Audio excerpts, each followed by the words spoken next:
ஓம் நம சிவாய. சிவசிவ என்கிறார் தீவினையாளர், சிவசிவ என்கிற தீவினை மாலும், சிவசிவ என்கிற தேவரும் ஆவர், சிவசிவ என்னை சிவகதி தானே. நாளைக்கு பாத்தீங்கன்னா ஐப்பசி பௌர்ணமி. அதாவது சித்ரா பௌர்ணமி எவ்வளவு ஸ்பெஷலோ அதே மாதிரி ஐப்பசி பௌர்ணமிங்கிறது ரொம்ப ரொம்ப சிறப்பு வாய்ந்தது. இந்த பௌர்ணமி தினத்துல பாத்தீங்கன்னா சிவபெருமானுக்கு அன்னாபிஷேகம் பண்ணுவாங்க. ஆனா இதுல ஒரு சின்ன குழப்பம் என்னன்னா, இன்னைக்கு அன்னாபிஷேகம் பண்றாங்க திருவண்ணாமலையில அப்படின்னு சொல்லியிருக்காங்க. அதுக்கு காரணம் என்ன, அது என்ன ரீசன்ங்கிறத இந்த வீடியோல சொல்லியிருக்கேன். அதே மாதிரி பாத்தீங்கன்னா நம்ம வீடுகள்ல அன்னாபிஷேகம் செய்யலாமா அப்படின்னு கேட்டா தாராளமா செய்யலாம். சாமி கும்பிடுறதுக்கு இப்படிதான் நம்ம செய்யணும், இவங்க சொல்ற மாதிரிதான் செய்யணுங்கிறதுல உங்க மனசுக்கு என்ன தோணுதோ அதை இறைவன்ட்ட நேரடியா நீங்க உங்க அன்பை செலுத்துங்க. திரும்ப அந்த அன்பை நமக்கு டபுள் மடங்கா அந்த இறைவன் நமக்கு தருவாருங்கிறதா உண்மை. நான் எப்படி ஒரு சின்ன குழந்தை களிமண்ணுல கொட்டாங்குச்சை வச்சு எப்படி அந்த ரவுண்ட் எல்லாம் தட்டி தட்டி செய்யுமோ, அதே மாதிரி எப்படி பொம்மை செய்யுமோ, அந்த மாதிரி நான் விளையாட்டுத்தனமா சிவலிங்கத்தை அன்னத்தினால செஞ்சு அதுக்கு அபிஷேகம் பண்ணி வில்வ அர்ச்சனை பண்ணியிருக்கேன். அப்ப எனக்கு எதுவுமே தெரியாது. அன்னாபிஷேகம்னா இந்த அன்னத்தினால பண்ணுவாங்கன்னு நினைச்சு நானா பண்ணேன். அதுக்கான பலனே எனக்கு நிறைய சிவபெருமான் கொடுத்திருக்காரு. அதற்குரிய பிரதிபலனே பாத்தீங்கன்னா மாத சிவராத்திரி மகா சிவராத்திரி அன்னைக்கு அவருக்கு 4 கால பூஜையில எங்களுக்கு பண்ற பாக்கியத்தை தொடர்ந்து கொடுத்துக்கிட்டு இருக்காரு. அதே மாதிரி பாத்தீங்கன்னா பிரதோஷ வழிபாடும் இப்ப நான் தொடங்கியிருக்கேன். அது மட்டும் இல்லாம வீட்லயும் பிரதோஷத்துக்காக நான் விளக்கு ஏற்ற ஆரம்பிச்சிருக்கேன். இதனால நிறைய மாற்றங்கள் எனக்கு நடந்திருக்கு. என் மனசுக்குள்ளேயும் நிறைய மாற்றங்கள் நடந்திருக்கு. சிவபெருமானை நான் அதிகமா நினைக்க ஆரம்பிச்சிட்டேன். சோ பாத்தீங்கன்னா ஒரு குடும்பத்தை நம்ம நினைக்கிறோம் எப்படின்னா, சிவபெருமான் பார்வதி தாயார் வெள்ளிக்கிழமை அம்பாளை வணங்குறோம், முருகரை செவ்வாய்க்கிழமை வணங்குறோம், அதே மாதிரி விநாயகருக்கு சங்கடகர சதுர்த்தியில வணங்குறோம். இந்த மாதிரி நம்ம ஒரு குடும்பத்தையே நம்ம வணங்குறோம். அந்த குடும்பமே நமக்கு காவலா இருக்கும் போது இந்த விஷயத்த நம்ம செய்யாம இருக்கக்கூடாதுன்னு இப்ப நம்ம சிவபெருமான் சிவபார்வதி குடும்பத்தையே நம்ம எல்லாருமே வணங்க ஆரம்பிச்சிட்டோம். அதுவும் முருகப்பெருமானுக்கு இப்ப நிறைய விஷயங்கள் நம்ம பண்ணிட்டு இருக்கோம். அது மாதிரி விநாயகர் பெருமானை கும்பிடாம எந்த பூஜையும் பண்றது இல்லை. சோ இந்த மாதிரி விஷயங்கள் நம்ம தொடர்ந்து நம்ம சேனல்ல உங்களுக்கு சொல்ல போறேன். சப்ஸ்கிரைப் பண்ணாதவங்க சப்ஸ்கிரைப் பண்ணிட்டு பாருங்க, ஸ்கிப் பண்ணாம இந்த வீடியோவை பாருங்க. இதுல என்ன சொல்லியிருக்கேன்னா, அன்னாபிஷேகத்தோட மகிமைகள் என்ன, எப்ப நம்ம வீட்டுல செய்யலாம், எத்தனை மணிக்கு செய்யலாம், எதனால திருவண்ணாமலையில இன்னைக்கே செய்யறாங்க, அதுக்கப்புறம் நாளைக்கு நம்ம எப்படிலாம் பூஜை பண்ணலாம் அப்படிங்கறத சொல்லியிருக்கேன். அதனால வீடியோ ஸ்கிப் பண்ணாம பாருங்க. இப்ப வாங்க வீடியோக்குள்ள போலாம். பௌர்ணமி நாளே அது சிவபெருமானுக்குரிய மிக முக்கியமான வழிபாட்டு நாள்.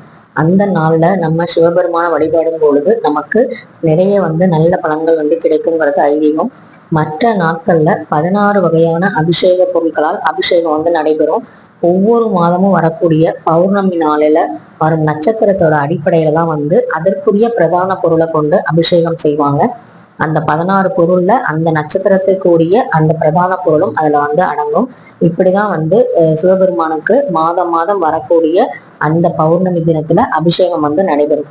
ஒவ்வொரு பொருளும் ஒவ்வொரு பயணத்தரும். அதை வீடியோ எண்டுல என்னென்ன பொருளுக்கு என்னென்ன பலன் அப்படிங்கிறத நான் சொல்றேன். அதனால வீடியோவை ஸ்கிப் பண்ணாம பாருங்க. சிவபெருமான உங்க எல்லாருக்கும் வழிபட பிடிக்கும் அப்படின்னா நீங்க கண்டிப்பா இந்த வீடியோவுக்கு ஒரு லைக் பண்ணுங்க. அதே மாதிரி கமெண்ட் பண்ணுங்க. கமெண்ட்ல ஓம் நம சிவாயங்கிற மந்திரத்தையும் டைப் பண்ணி போடுங்க. இந்த ஓம் நம சிவாயங்கிற மந்திரத்துக்கு அவ்வளோ ஒரு பவர் இருக்கு.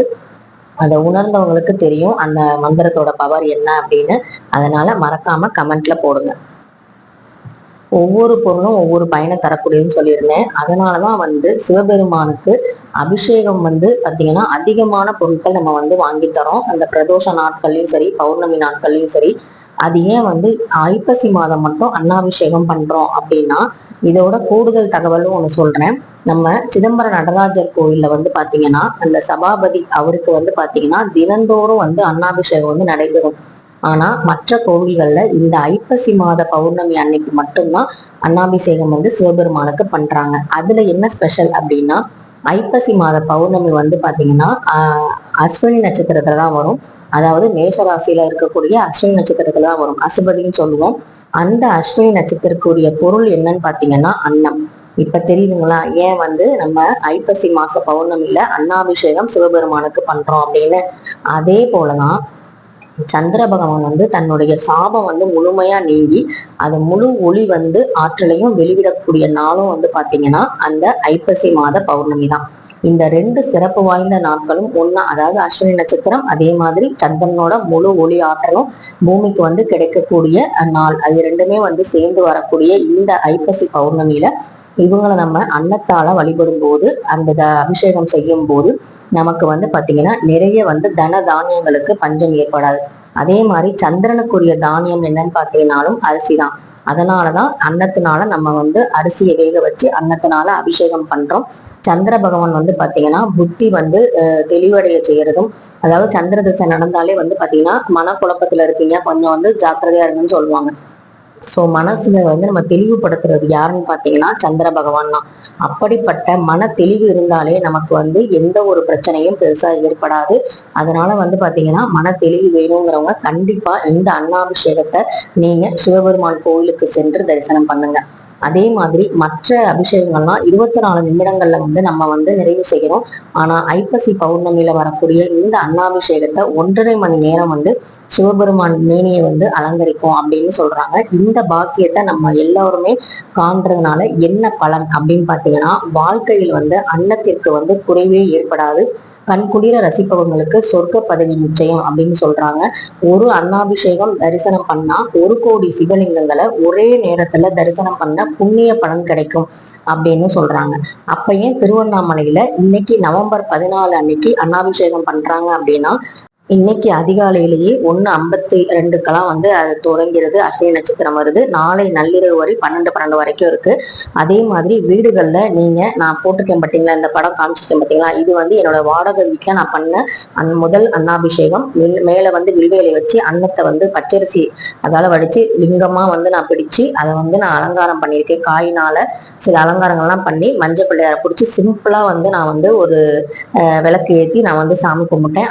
அதோடைய படம் தான் இது. இது வந்து நீங்க வீடுகள்ல பண்ற மாதிரி இருந்தா இன்னைக்கு 14ஆம் தேதி சாயங்காலமா பண்ணலாம். 6 மணிக்கு மேல நீங்க வந்து அன்னாபிஷேகம் பண்ணலாம். நாளைக்கு வந்து நம்ம மற்ற கோவில்கள்லாம் நாளைக்குதான் வந்து பௌர்ணமி திதியை முன்னிட்டு அன்னாபிஷேகம் பண்ணுவாங்க. அதனால நீங்க வந்து நாளைக்கு சிவன் ஆலயங்களுக்கு சென்று நாளைக்கு வந்து அன்னாபிஷேகத்தை கண்குளிர வந்து பார்த்து நீங்க வந்து நல்லபடியா வந்து உங்க வாழ்க்கையை நீங்க வந்து மேம்படுத்திக்கலாம். இந்த அபிஷேக பொருட்களுக்கு என்ன பலன் அப்படின்னா, அன்னம் வந்து தரித்திரம் வந்து நீக்கும், அதிகார பதவி வந்து நமக்கு கொடுக்கும். விபூதி வந்து பாத்தீங்கன்னா இன்ப வாழ்வு மேலோங்கும். கரும்புச்சாறு வந்து பாத்தீங்கன்னா நோய் பிணியை வந்து தீர்க்கும். எலுமிச்சை வந்து யமபயத்தை வந்து போக்கும். பால் வந்து ஆயுள் விருத்தியை கொடுக்கும். அதே மாதிரி இளநீர் வந்து நல்ல பதவியை கொடுக்கும். நெய் வந்து மோட்சத்தை கொடுக்கும். தயிர் வந்து பாத்தீங்கன்னா சந்தான பாக்கியத்தை கொடுக்கும். அரிசி மாவு கடனை போக்கும். திருமஞ்சனம் வந்து கிரகதோஷத்தை நீக்கும். மஞ்சள் பொடி வந்து பாத்தீங்கன்னா ராஜ வசியத்தை தவறும். பன்னீர் வந்து பாத்தீங்கன்னா மன சந்தோஷத்தை கொடுக்கும். இந்த மாதிரி வந்து ஏதாவது ஒரு அபிஷேக பொருள் உங்களால முடிஞ்சது நீங்க கண்டிப்பா வந்து சிவனுக்கு வழங்குங்க. சிவன் நமக்கு நல்லதை செய்வார். ஓம் நம சிவாயங்கிற மந்திரத்தை சொல்லுங்க. இந்த வீடியோ உங்களுக்கு பிடிச்சிருந்தா கண்டிப்பா லைக் பண்ணுங்க, ஷேர் பண்ணுங்க, சப்ஸ்கிரைப் பண்ணுங்க. தேங்க்யூ.